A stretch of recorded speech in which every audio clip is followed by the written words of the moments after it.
제가 생각하는 시니어 콘텐츠 커머스 모델, 아마 대부분의 유통이나 미래는 콘텐츠 기반의 커머스가 될 거라는 어떤 직관이나 연구 결과에 따른 건데요.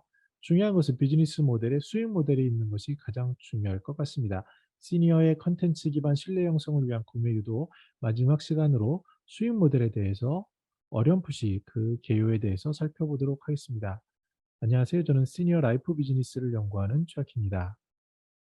시니어 콘텐츠 커머스 모델에 있어서 첫 번째는 아이템을 선정하는 거라고 말씀드렸고요. 여기서 질문은 이런 거죠. 블루오션 아이템 또는 충분한 수요가 있는 아이템을 선정했는가라는 질문입니다. 왜냐하면 기회비용이 발생을 하고요.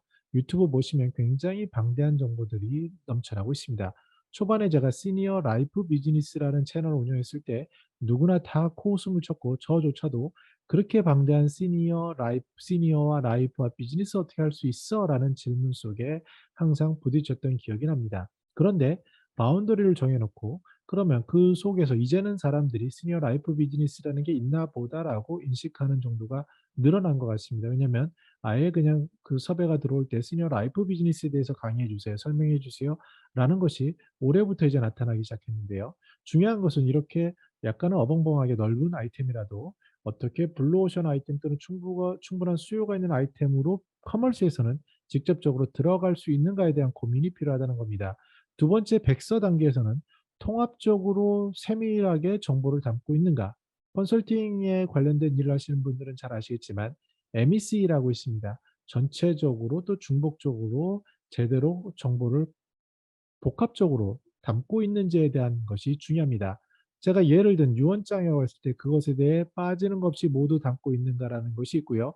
그 다음으로 전문가 분석이 있어서 해당 분야의 권위를 가진 전문가의 의견인가가 중요합니다.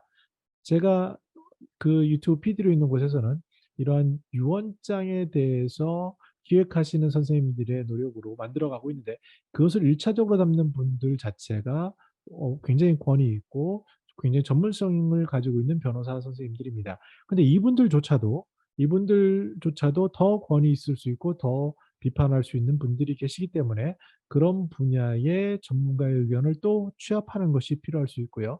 나아가서 구매 피드백을 담아야 합니다. 즉 목표 고객, 그들이 공감할 수 있는 대상자의 진솔한 피드백인지가 무엇보다 중요합니다. 뭐 이렇게 하도 거짓도 많은 세상이고요.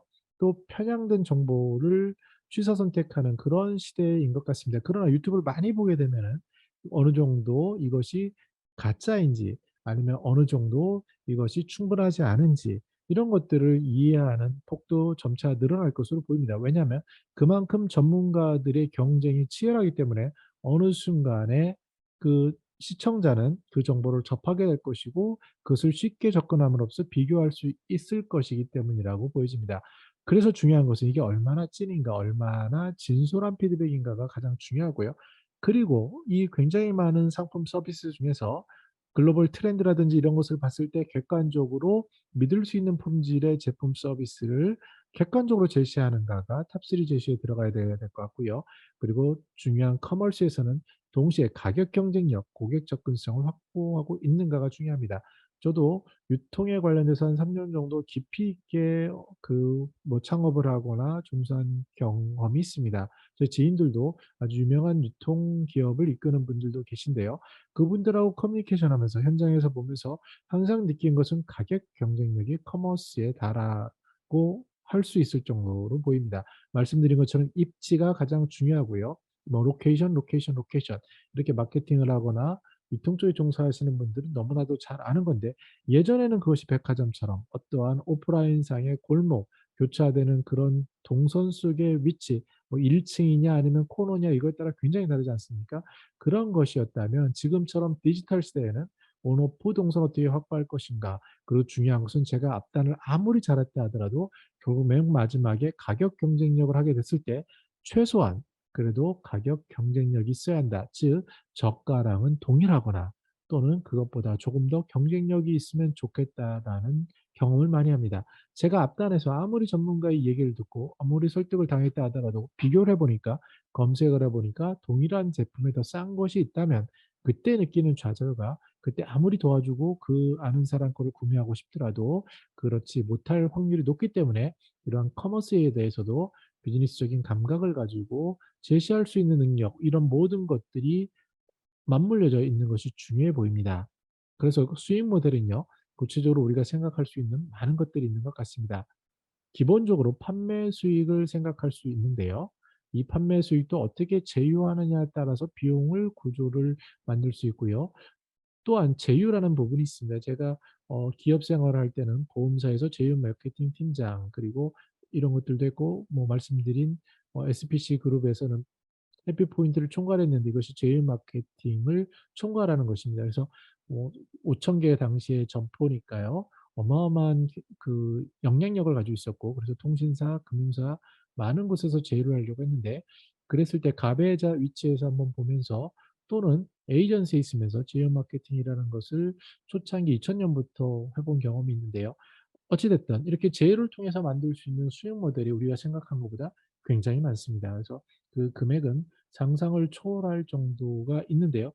아는 만큼 보인다라고 했는데, 제휴의 방식, 이런 모델, 이런 것도 어떻게 창의력 있게 만드느냐에 따라 달라질 수 있는 것 같습니다.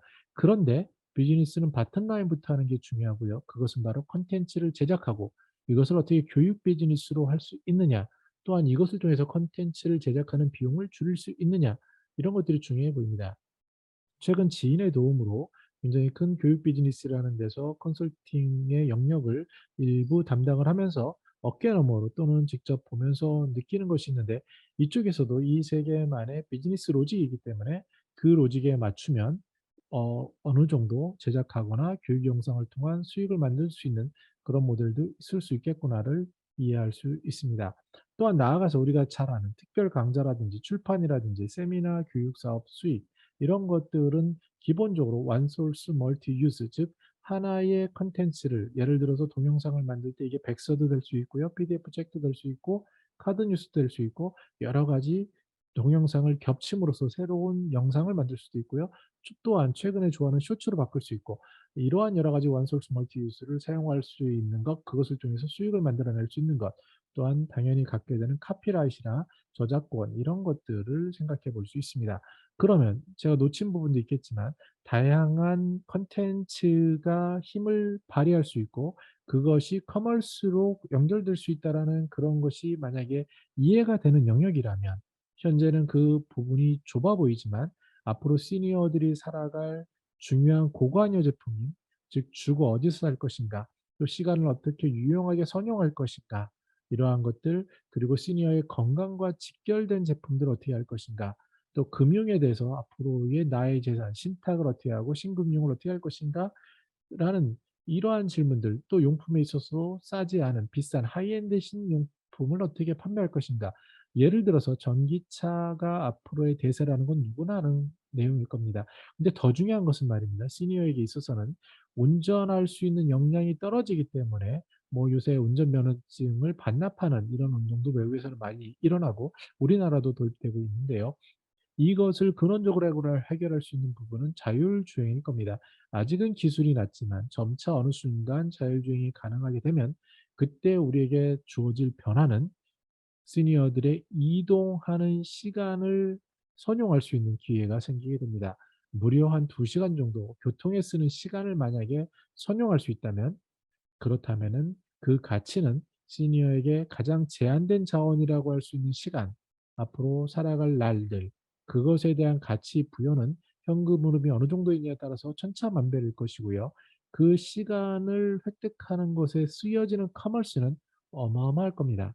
그래서 이런 것을 포함한 하이엔드 신용품이라든지 서비스에 대해서는 분명히 고민이 들어갈 거고, 말씀드린 전기차조차도 시니어에게 있어서는 아마 어떻게 정말 고관여 제품의 심층적인 정보를 제시할 수 있을까가 바로 승패를 좌우하는 것이 될 겁니다. 그러면 처음에 말씀드린 것처럼 제조사의 입장에서는 누가 이러한 플랫폼을 가지고 있는가, 이전에는 유통업체를 찾았다면, 그래서 얼마나 가격을 주고 얼마나 인센티브를 주는가를 고민했다면, 앞으로 그 방향성은 정말로 나의 컨텐츠를 제대로 만들어서 제대로 설득할 수 있는, 특히 고객의 시간 그리고 고객의 구매 동선을 어떻게 점유하고 그 속에서 신뢰를 가지고 있는가라는 보다 마케팅의 본질적인 마치 필립 코트러가 말한 진정성 마케팅 단위가 실현되는 그러한 시간이 바로 우리 눈앞에 코앞에 있다라고 말씀드릴 수 있겠습니다.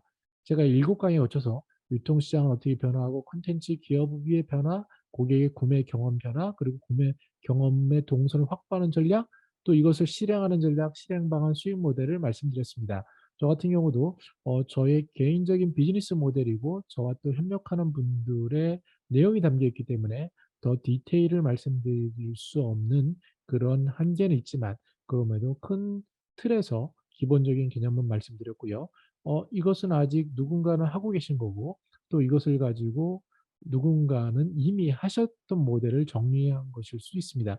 여러 가지로 부족해 보일 수 있지만 그러나 우리 같이 앞으로의 미래의 방향은 점차 디지털 또 4차 산업혁명과 맞물려서 최소한 시니어에게 있어서는 컨텐츠 기반의 커머스 모델, 그래서 결국은 시니어가 결국 이것을 가지고 컨텐츠 기반으로 신뢰를 형성할 수 있느냐, 이 신뢰 형성에 기반한 구매가 되느냐라는 본질적인 질문을 하는 시기가 2023년에는 곧 다가오지 않을까 생각을 해보았습니다. 저는 더 나은 시니어상 공동체를 연구합니다. 감사합니다.